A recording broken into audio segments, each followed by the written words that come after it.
Hello students, welcome to the सर्जेट। आज हम करने जा रहे हैं 2024 के प्रीवियस ईयर के क्वेश्चन पेपर्स को सॉल्व। तो आइए शुरू करते हैं।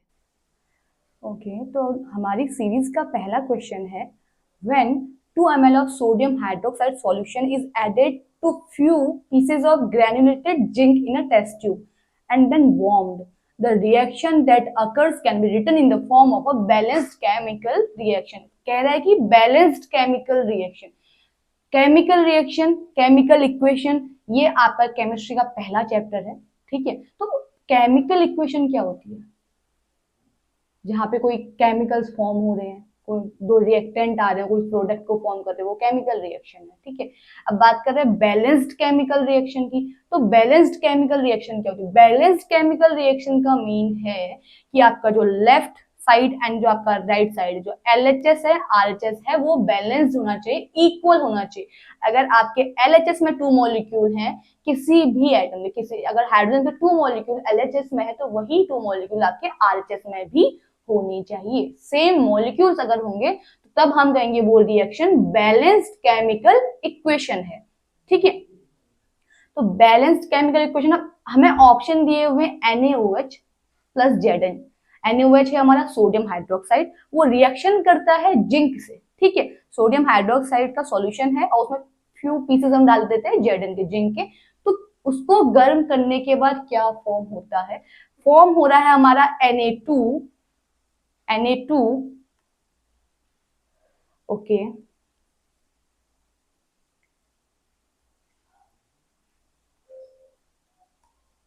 तो फॉर्म हो रहा है हमारा Na2। तो NaZnO2 फॉर्म हो रहा है हमारा NaZnO2। NaZnO2 पहली रिएक्शन में आपका फॉर्म हो रहा है प्लस H2। दूसरी रिएक्शन आपकी दी हुई है 2NaOH प्लस Zn, फॉर्म हो रहा है Na2ZnO2 प्लस H2। उसके बाद आपका वापस से वही रिएक्शन दी हुई है 2। रिएक्शन पूरी सेम है, सारी रिएक्शन सेम है, बस हमें केमिकल रिएक्शन में बैलेंस्ड केमिकल इक्वेशन कौन सी है वो बतानी है। सारे 4 केमिकल इक्वेशंस जो हैं वो सारी की सारी सेम है, बट हमें बैलेंस बतानी। अब बैलेंस का मीन क्या है? LHS और RHS सेम होना चाहिए। तो जो आपकी पहली रिएक्शन है NaOH plus Zn, NaZnO2 plus H2। अब इसमें देखिए, यहां आपका हाइड्रोजन 1 है, यहां आपकी ऑक्सीजन 1 है, H आपका 1 है, ऑक्सीजन आपकी 1 है।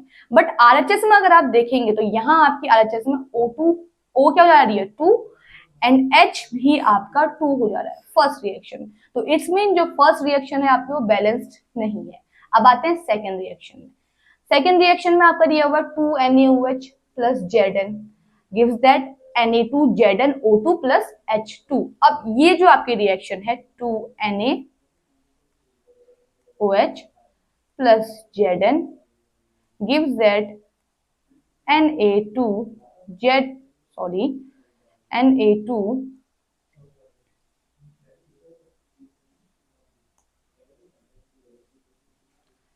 तो ये आपकी आ गई Zn,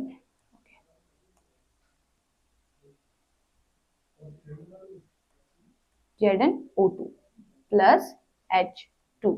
अब इस रिएक्शन में अगर हम देखें तो हमारे पास 2 मॉलिक्यूल ऑफ सोडियम है, 2 molecule of sodium, it's mean RHS और LHS में सोडियम के मॉलिक्यूल सेम है। उसके बाद Zn 1 मॉलिक्यूल सेम। ऑक्सीजन, यहाँ पे हमारी ऑक्सीजन है O2 और यहाँ पे हमारी ऑक्सीजन है क्या है, यहाँ 1। अगर 2 से जब आपका बैलेंस केमिकल इक्वेशन में जब फर्स्ट में अगर कोई डिजिट दिए तो वो टोटल से मल्टीप्लाई हो जाती है, तो यहाँ पे O भी कितना हो जाएगा आपका 2। बात करते हैं H2 की।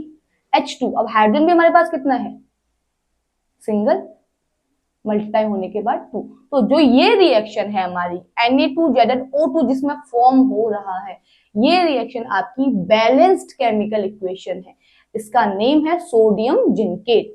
तो आपका Na2ZnO2 जहां पे बन रहा है वो है आपका सोडियम जिंकेट, और ये रिएक्शन आपकी बैलेंस्ड केमिकल इक्वेशन है। जो थर्ड वाली है वहां पे आपका यहाँ 2Na दिया हुआ है और यहाँ पे 1Na है, ये केमिकल इक्वेशन बैलेंस नहीं है। एंड सेकेंड अगर आप देखेंगे तो यहाँ पे भी आपका क्या है, O सिर्फ 2 है, बट यहाँ पे O2 यहाँ देने के बाद एक आपका ऑप्शन यहाँ भी दी हुई है, LHS में आपके 2 molecule of oxygen and RHS में आपके 3 मॉलिक्यूल ऑफ ऑक्सीजन, तो ये भी रिएक्शन आपकी बैलेंस्ड नहीं है। सो द आंसर इज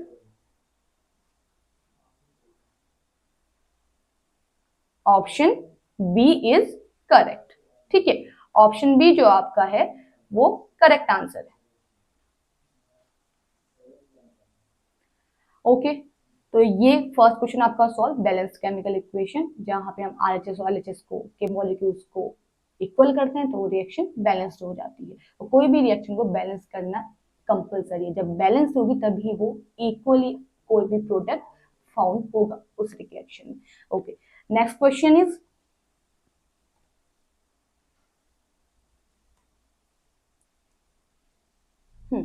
उसको इरेज कर देते हैं।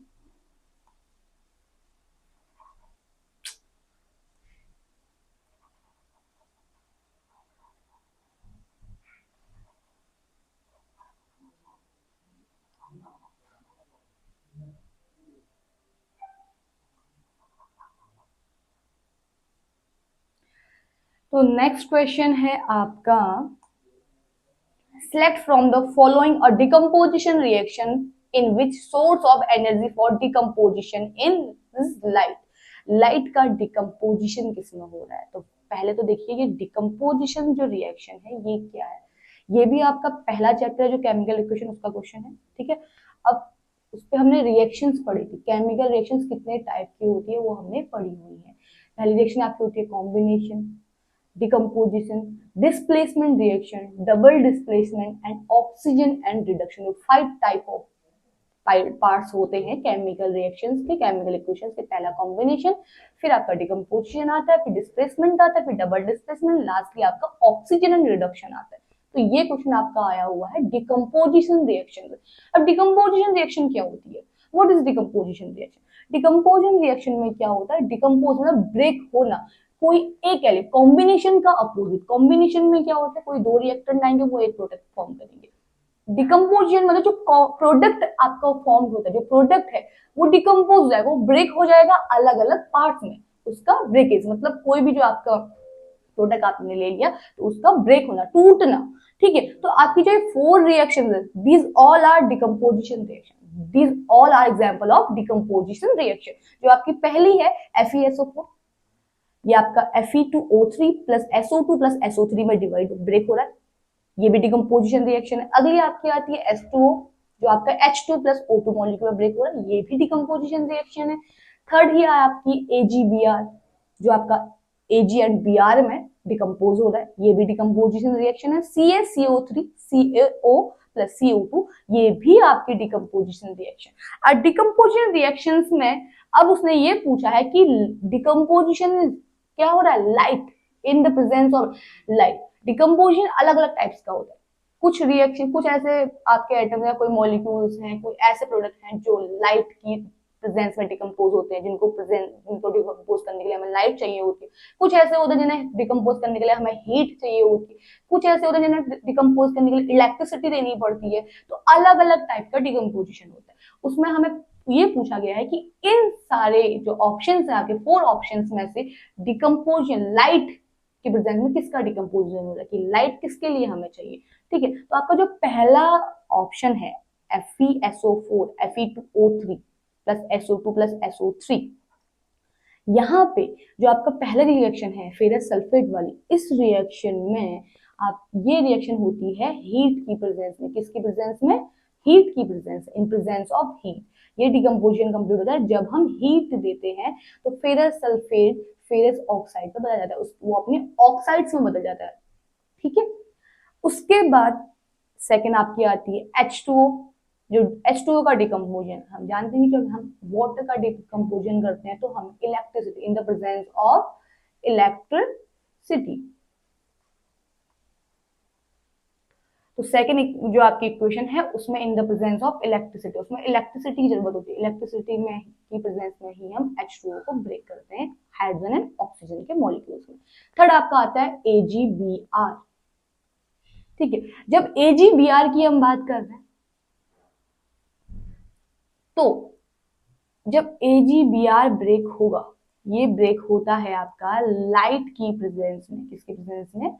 लाइट की प्रेजेंस में। ठीक है,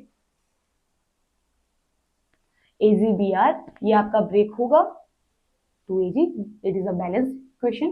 तो ये आपका ब्रेक हो रहा है 2Ag plus Br2 in presence of light. ये डिकम्पोजिशन कंप्लीट होता है लाइट की प्रेजेंस में।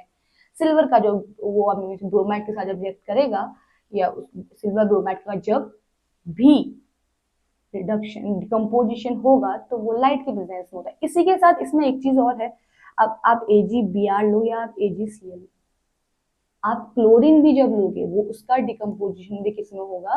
लाइट के प्रेजेंस में।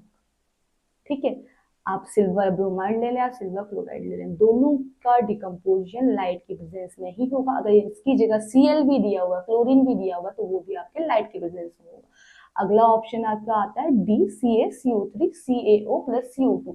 जब हम कैल्शियम कार्बोनेट को का डिकम्पोजिशन करते हैं तो इसके लिए भी हम हीट देते हैं।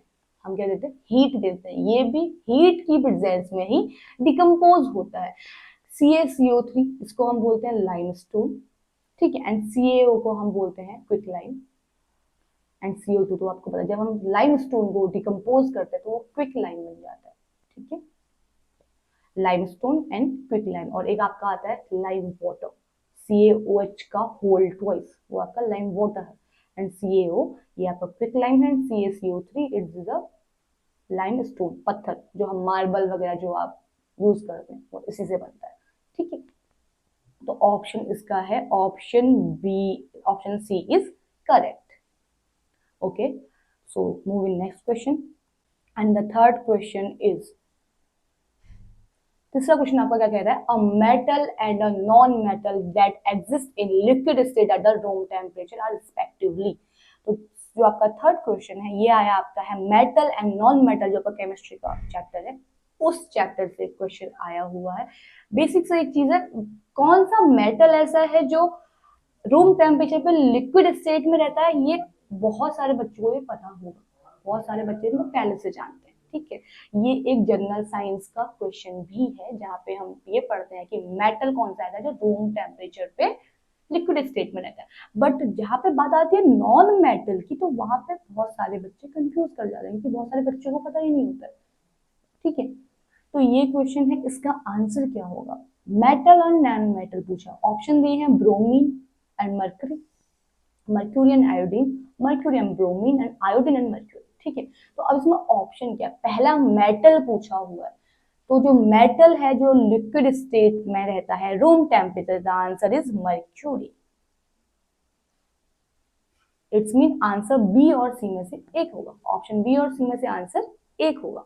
अब ऑप्शन बी में आपका है आयोडीन, ऑप्शन सी में है ब्रोमीन।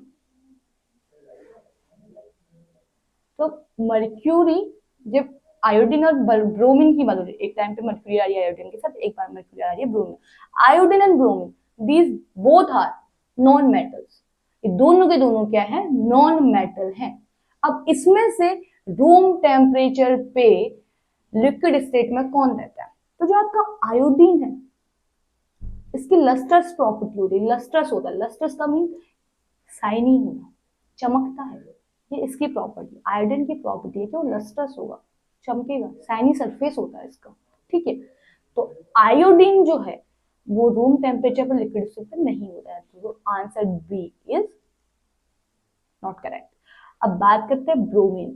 ब्रोमीन एक ऐसा नॉन मेटल है जो रूम टेम्परेचर पे लिक्विड स्टेट पे रहता है।